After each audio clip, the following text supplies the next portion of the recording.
Shalom. First off, I want to give all praises, honor, and glory unto Yahweh, Bahashem Yahushai, Bahashem Chakodash. Double honor to the apostles and elders, great millstone who rule well, as well as double honor to their elders. Peace and blessings to the 144,000 pushing his word with all truth and sincerity. It's going to be a quick hit lesson, just going over to some recent news, so Lord willing, be edifying and to the point.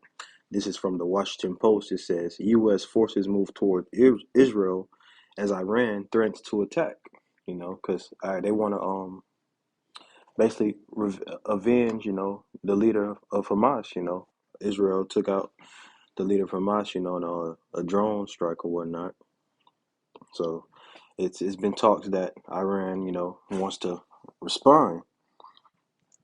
But I'm just going to read from this first paragraph here. It says, the U.S. military is repositioning assets and moving additional forces into the Middle East and Europe to defend against a potential attack on Israel by Iran, U.S. officials said, And if you watch my last lesson, you know that, or just you can, a quick Google search will let you know that Israel and America, the United States, they're allies, so we see America here, going to the defense of Israel. This is all just adding fuel to the fire already, sparking for World War III. But, as I mentioned in the last lesson, World War III will not break off until, the fulfillment of Revelation 13 and 16, the mark of the beast, the MOTB, that C-hip, that micro C-hip, that grain of rice. It's like it on a global scale. But this is all building up to that day, So I was watching this guy on YouTube, Off Grid Desert Farmer, Apostle Hart put me on to him, but he's bugged out. He don't know the scriptures, man. He thinking that Israel might respond with their nuclear capabilities against Iran. No, those nuclear warheads are part of Yahweh Shem Shai's army. Those 200,000 missiles that will hit Babylon the Great, and other different areas around the world. Israel is going to get hit and cleansed. But, World War III and no nuclear weapons will be used until the fulfillment of Revelation 13 and 16 happens. Also, I want to show here, this is from X or Twitter. No, I don't have Twitter, so this is just the website. So I was trying to fact check some of the things that he was saying in his video, and one of the things he said was a Russian cargo plane, was transporting weapons into Israel. And I'm just going to read it here. It says, breaking. This is from Frontal Force. That looked like an Indian flag. It says, breaking. Russia's Il-76 aircraft, known for transporting weapons, has landed in Tehran, Iran. And this is significant because you can see the plane there.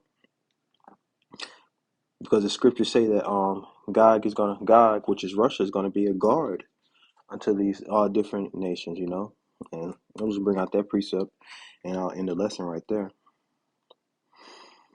Let's go. Ezekiel 38. And just straight to the point. Well, we'll start at 1. Ezekiel 38 and 1. And the word of Yahweh Bashem Yahshua came unto me, saying, Son of man, set thy face against Gog, the land of Magog. Just to make a point there, it's not Gog and Magog. Gog is Russia, and it says the land of Magog. You go into the interlinear. Salaki, I'm not even connected, but you go into the interlinear, that Magog, Ma, it just means from Gog. So Gog from Gog. It says the chief prince of Meshach and Tubal, and prophesy against him, and say, Thus saith the Lord Yahweh, Behold, I am against thee, O Gog, the chief prince of Meshach and Tubal, and I will turn thee back and put hooks into thy jaws, and I will bring thee forth, and all thine army, horses and horsemen, all of them clothed with all sorts of armor, even a great company with bucklers and shields, all of them handling swords. And that's what we see happening right now. The Most High is turning Russia back into that old USSR, to that old superpower that it used to be. It says, verse 5, it says, Persia, let's just stop right there. That's the point I want to get to. Persia. What's the modern day Persia? Iran, Let's do a quick Google search of Persia, or yeah, let's do a quick Google search. When did Iran change its name? 1935. In 1935, the Persian government changed the name of the country from Persia to Iran, the historical name of the country, and, a designation in common internal use for centuries. So, go back to the scripture, Persia, first one on the list, Iran. It says, Iran, well, Persia, Ethiopia, and Libya with them, all of them with shield and helmet. Gomer and all his bands, the house of Togarma of the north quarters, and all of his bands, and many people with thee. It says, be thou prepared. Now, this is going back to talking about God. Be thou prepared, God, and prepare thyself, thou and all thy company that are assembled unto thee, and be thou a guard unto them. Russia, Gog, as is known in the scriptures, sending the cargo plane to Iran. Hey, that's fulfilling prophecy right there, man. Because it's that he's being a guard unto these different nations that are with him. It's preparing them. As the scriptures say. I might get that in the lesson on that in Joel. Where it says might have to search it up. So like you bear with me.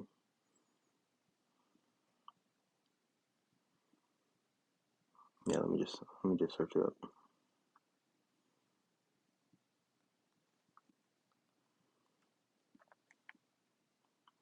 Yep, Joel the third chapter. As it says in Joel the third chapter. Let's start Joel 3:9. It says, proclaim ye this among the Gentiles, prepare war, wake up the mighty men, let all the men of war draw near, let them come up. That's what they're doing over there. They're preparing, they're getting prepared for this third world's war. It says, be your plowshares into swords and your pruning hooks into spears.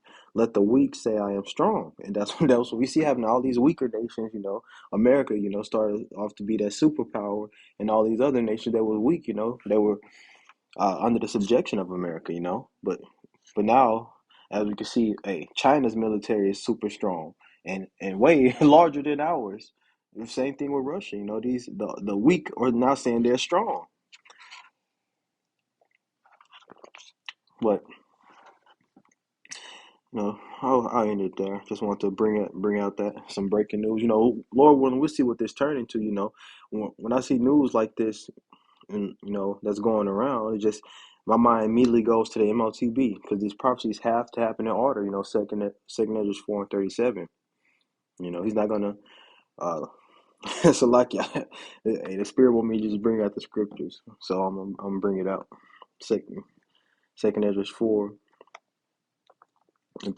It says, by measure hath he measured the times, and by number hath he numbered the times, and he doeth not move nor stir them until the said measure be fulfilled. Simply, in simple layman's terms, the prophecy is not going to overlap each other. They're not going to step on step on each other's toes, for lack of better terms. So the MOTB, World War III, is not going to happen before the MOTB. Simply put. So, like I was saying, I see news like this and going on, with Israel attacking Iran, sparking up World War III, and then Russia being a guard to these different nations, man. And my mind immediately goes to the MOTB because that has to come. That has to come first. And I might show this video. I was on TikTok. My wife has sent me this. I might just show it in a different lesson of. Damn, I lost my train of thought, but yeah, I'm just gonna end the lesson now before I get to rambling. Lord willing, this was edifying to the point. I want to give all praises, honor, and glory unto Yahweh, Bahashem Yahweh Shai, Bahashem Rachakodash, double honor to the apostles and others, great millstone, rule well. Peace and blessings to the 144,000, pushing this word with all truth and sincerity. Shalom.